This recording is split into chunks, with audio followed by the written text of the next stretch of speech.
سفیر ہے یہ بدر منیر ہے یہ روشن دماغ ہے یہ روشن ضمیر ہے یہ ان کی وفائیں پیاری ان کی ادائیں پیاری ان کی صدائیں پیاری ان کی دعائیں پیاری وكم أولياء الذين إليهم بالمودة وتتخاروا بما جاءكم من الحق يخرجون الرسول وإياكم أن تؤمنوا بالله ربكم إن كنتم خرجتم جهادا في سبيلي وصلاتي تسيرون إليهم بالمودة وأنا أعلم بما أخفيتم وما أعلنتم ومن يفعله منكم فقد ضل سواء السبيل إن يثقفوكم يكونوا لكم أعداء ويبسطوا إليكم أيديهم وألسنتهم بالسوء وودوا لو تكفرون لن تنفعكم أرحامكم ولا أولادكم يوم القيامة يفصل بينكم والله بما تعملون بصير قد كانت لكم أسوة حسنة في إبراهيم والذين معه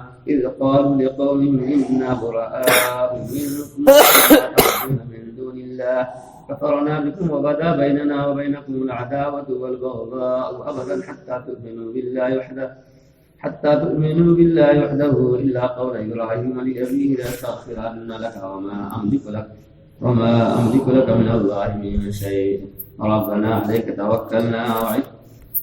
عليك توكلنا وإليك أنبنا وإليك المصير صدق الله العظيم. شروع آیت کا شان نزول یہ ہے کہ غزوہ بدر کے بعد فتح مکہ سے پہلے مکہ مکرمہ کی ایک مغنیہ عورت مدینہ طیبہ کے اندر آئی. رسول اللہ صلی اللہ علیہ وسلم نے اس سے پوچھا کہ تم ہجرت کر کے آئی ہو؟ کہا نہیں. پوچھا کہ کیا مسلمان ہو کر کے آئی ہو؟ اس نے اس سے بھی انکار کیا. آپ صلی اللہ علیہ وسلم نے پوچھا کہ پھر تمہارا یہاں آنا کس بات سے ہوا ہے؟ اس نے کہا یا رسول اللہ صلی اللہ علیہ وسلم آپ مکہ کے اعلیٰ خاندان کے لوگ تھے, آپ ہی پر میرا گزارا تھا. مکہ کے بڑے بڑے سردار غزوہ بدر میں مارے گئے اور آپ لوگ یہاں چلے آئے, اس لیے میرا گزارا مشکل ہو گیا. میں تنگی اور پریشانی میں ہوں اور آپ لوگ اسے مدد طلب کرنے آئے ہیں. آپ صلی اللہ علیہ وسلم نے پوچھا کہ کیا تم مکہ کی پیشہ ور عورت نہیں ہو؟ وہ نوجوان تمہارے کیا ہوئے جو تمہارے اوپر روپے پیسے کی بارش کیا کرتے تھے؟ تو اس نے کہا کہ غزوہ بدر کے بعد ان کی تقریبات اور جشن طرف سب ختم ہو چکے. غزوہ بدر کے بعد کسی نے بھی مجھے نہیں بلایا. آپ صلی اللہ علیہ وسلم نے بنو عبد المطلب سے کہا کہ اس کی امداد کرو. لوگوں نے کچھ پوشاک اور نقد وغیرہ دے کر کے رخصت کیا. یہ وہ زمانہ تھا کہ جب کفار قریش نے صلح حدیبیہ کے معاہدے کو توڑ دیا اور رسول اللہ صلی اللہ علیہ وسلم نے ان پر حملہ آور ہونے کا ارادہ فرما لیا تھا اور اس کی خفیہ تیاری بھی شروع کر دی تھی اور دعا بھی کرتے تھے کہ اللہ ہمارے اس راز کو قبل از وقت کفار قریش پر فاشا فرماوے. اسی دوران ایک مہاجرین اولین میں سے ایک صحابی تھے حاتب ابن ابی بلتع رضی اللہ تعالی عنہ. یہ اصل میں یمن کے باشندے تھے. مکہ مکرمہ کے اندر آئے, تجارت وغیرہ کی غرض سے یہی مقیم ہو گئے, مسلمان ہوئے اور ہجرت کر کے مدینہ طیبہ تشریف لے آئے. اور رسول اللہ صلی اللہ علیہ وسلم اور بہت سارے صحابہ کرام کی ہجرت کے بعد جو مسلمان مکہ مکرمہ کے اندر رہ گئے تھے کفار قریش انہیں بہت تکلیف دیتے تھے, بہت ستاتے تھے. جن مسلمانوں کے رشتہ دار مکہ مکرمہ کے اندر موجود تھے تو ان کو تو کسی قدر راحت مل جاتی تھی کہ رشتہ داریاں تھیں وہ لوگ بچا لیتے تھے, لیکن جن کے رشتہ دار وہاں نہیں تھے تو ان کو تکلیف زیادہ دیتے تھے. حضرت حاتب بن ابی بلتع رضی اللہ تعالیٰ عنہ کے دل میں یہ خیال آیا کہ اس وقت موقع غنیمت ہے, اگر ہم کچھ کفار قریش پر احسان کر دیں گے تو ہو سکتا ہے کہ اس کی وجہ سے ہمارے اہل و عیال جو مکہ مکرمہ کے اندر ہیں اس کو یہ نہ ستائیں احسان مان کر کے. اور انہیں اپنی جگہ یہ یقین تھا کہ رسول اللہ صلی اللہ علیہ وسلم کو مسلمانوں کو اس رات کے فاش کرنے سے کوئی نقصان نہیں ہوگا. غلبہ آپ ہی کو ملے گا, مسلمانوں کو ملے گا, اسلامی کو ملے گا. یہ اپنی جگہ یقین تھا. تو انہوں نے کفار قریش کے نام میں خط لکھا اور خط لکھ کر کے اسی مغنی عورت جو مکہ جانے والی تھی, اس کا نام سارا تھا, اس کے سپرد کر دیا. وہ خط لے کر کے چل پڑی. ادھر اللہ رب العزت نے وحی کے ذریعے سے رسول اللہ صلی اللہ علیہ وسلم کو اطلاع دے دی کہ حاتم بن بلتعہ نے کفار قریش کے نام خط لکھا ہے. اگر وہ پہنچ گئی تو پھر رات فاش ہو جائے گا. اور ساتھ میں یہ بھی بتلا دیا گیا کہ وہ روضہ خاص جو جگہ ہے وہاں پر ملے گی, وہاں تک پہنچ چکی ہے. اللہ کے رسول صلی اللہ علیہ وسلم نے حضرت علی رضی اللہ تعالیٰ عنہ اور حضرت ابو مرتد اور زبیر بن العوام رضی اللہ تعالیٰ عنہ ان کو بلایا اور گھوڑوں پر سوار ہو کر کے ان کا تحقق کرنے کا حکم دیا کہ پیچھا کرو اور وہاں پر ملے گی. حاتم ابن ابی بلتعہ کا خط اس کے پاس ہے, کفار قریش کے نام خط چھین کر کے لے آؤ. حضرت علی رضی اللہ تعالیٰ عنہ ان دو صحابیوں کے ساتھ جا پڑے اور جہاں پر رسول اللہ صلی اللہ علیہ وسلم نے خبر دی تھی وہیں پر پا لیا. اونٹ پر جا رہی تھی. حضرت علی رضی اللہ تعالیٰ عنہ نے فرمایا کہ خط دے دو.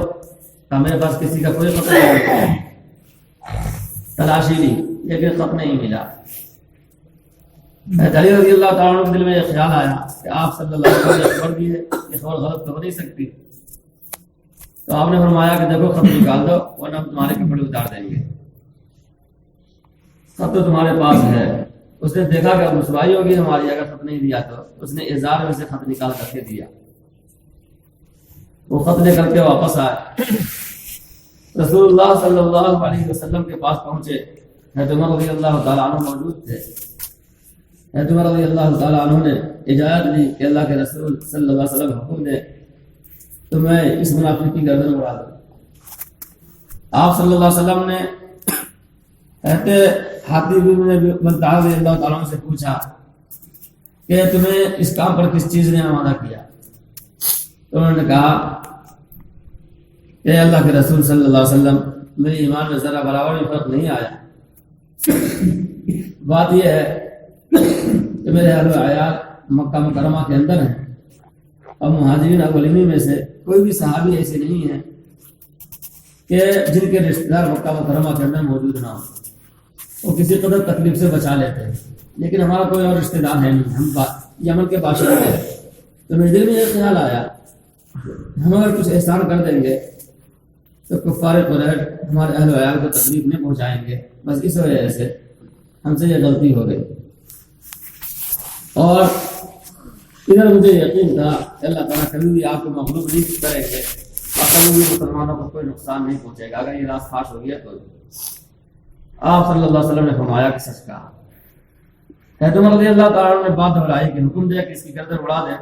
تو آپ صلی اللہ علیہ وسلم نے فرمایا کہ کیا یہ اصحاب بدر میں سے نہیں ہے؟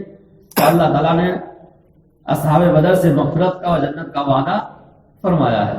حضرت عمر رضی اللہ تعالیٰ عنہ کے آنکھوں میں آنسو آ گئے اور عرض کیا کہ حقیقت حال سے اللہ اس کے رسول صلی اللہ علیہ وسلم کی زیادہ واقف ہے. اسی واقعے کی طرف یہ اشارہ ہے ان آیات کے اندر جو بھی تلاوت کی گئی ہے کہ یا ایھا الذین آمنوا لا تتخذوا عدوی وعدوکم اولیاء تلقون الیہم بالمودہ. مسلمانوں کو ہدایت دی گئی ہے کہ تم کبھی بھی کافروں سے دلی دوستی نہ رکھو اور اس سے کسی بھی نفع کی امید نہ رکھو. اس سے کسی بھی نفع کی امید نہ رکھو. کیوں کہ وہ تو تم سے جبھی راضی ہوں گے کہ جب تم اپنے ایمان کو خیر بات کر دو گے, جب دین میں تم اس کے برابر ہو جاؤ گے. یا ایھا الذین آمنوا لا تتخذوا عدوی وعدوکم, اے ایمان والو تم میرے دشمن اور اپنے دشمن کو دوست. یہ نہیں فرمایا کہ کفار کو دوست نہ بناؤ, فرمایا کہ میرے دشمن اور اپنے دشمن کو دوست نہ بناؤ. کہ تلقون الیہم بالمودہ, کہ تم دوستی کا اس سے اظہار کرنے لگو، ہم اس پہ احسان کریں گے تو ہم پر بھی احسان کریں گے، ایسا نہیں۔ وقد کفروا بما جاءکم من الحق، یقینا وہ لوگ منکر ہوئے اس بات کے جو تمہارے پاس حق آیا، یعنی اسلام اور قرآن جو نازل ہوا اس کے وہ مخالف ہیں، اس کے یہ منکر ہے، اور اس کی دشمنی کا ظہور بھی ہو چکا ہے۔ وہ کیا؟ یخرجون الرسول وایاکم، کہ رسول کو اور تمہیں وہ نکال چکے ہیں، کیوں؟ کہ ان تؤمنوا باللہ ربکم، محض اس بات پر کہ تم ایمان لائے اللہ پر جو کہ تمہارا پروردگار ہے۔ بتا تو اپنے گھروں کو چھوڑنے پر کیوں مجبور ہو گئے؟ مکہ مکرمہ کو تم نے کیوں چھوڑا؟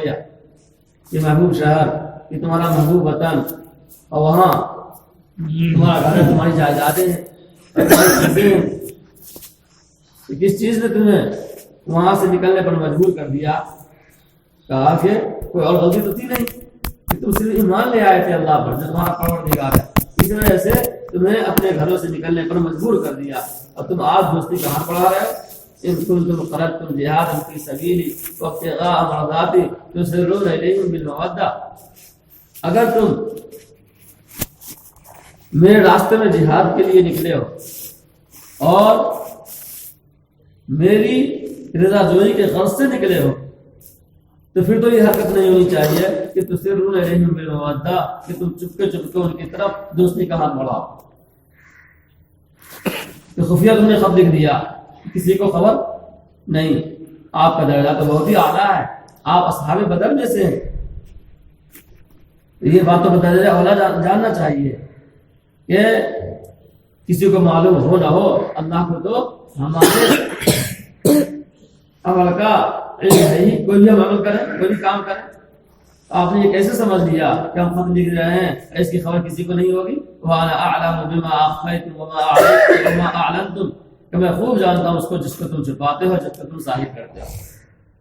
وَمَن يَفْعَلْهُ مِنكُمْ فَقَدْ ضَلَّ سَوَاءَ السَّبِيلِ، اور جو شخص تم میں سے ایسا کرے گا کہ کفار سے دوستی کا ہاتھ بڑھائے گا، فَقَدْ ضَلَّ سَوَاءَ السَّبِيلِ، تو وہ سیدھے راستے سے بہت دور جا پڑے گا۔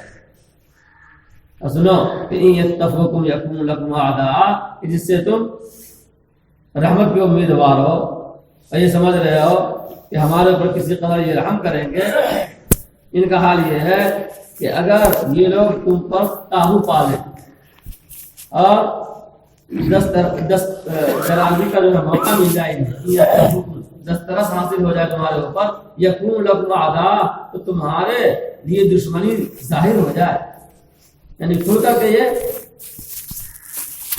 دشمنی نبھانے لگے، وَيَبْسُطُوا إِلَيْكُمْ أَيْدِيَهُمْ وَأَلْسِنَتَهُم بِالسُّوءِ، اور برائی کے ساتھ یہ دست درازی کرنے لگے، زبان درازی کرنے لگے، یعنی تکلیف پہنچانے کے در پہ ہو جائے، جیسے بھی بنے، ماریں گے پیٹیں گے بھی، اور اسی طریقے سے برا بھلا بھی کہیں گے۔ اور سن لو وَوَدُّوا لَوْ تَكْفُرُونَ، یہ تو اس بات کے متمنی ہے کہ تم کافر ہو جاؤ، اس سے پہلے یہ کسی بات پر سمجھ نہیں کریں گے۔ اگر یہ تم سے دوستی چاہیں گے تو ایک ہی صورت میں چاہیں گے، تمہارے دوست جب یہ بنیں گے جب تم اپنے ایمان کو سودا کرو، وَدُّوا لَوْ تَكْفُرُونَ، یہ تو اس بات کے متمنی ہے کہ تم کافر ہو جاؤ، اسی وجہ سے تم اپنے وطن کو چھوڑ کر آئے ہو۔ اور فرمایا کہ لن تنفعکم ارحامکم ولا اولادکم یوم القیامہ، اولاد کی محبت میں تم نے یہ کام کیا، یہ رشتہ داریاں یہ سب صرف دنیا کی زندگی تک ہی محدود ہے، مرنے کے بعد یہ رشتہ داریاں موجود نہیں ہوں گی۔ اولاد اپنے ماں باپ سے، ماں باپ اپنے اولاد سے، سب بھاگے بھاگے کے اندر، اس لیے کوئی ایسا کام نہ کرو کہ اللہ کا حکم ٹوٹ جائے پھر آخرت کے اندر پچھتاوا ہو۔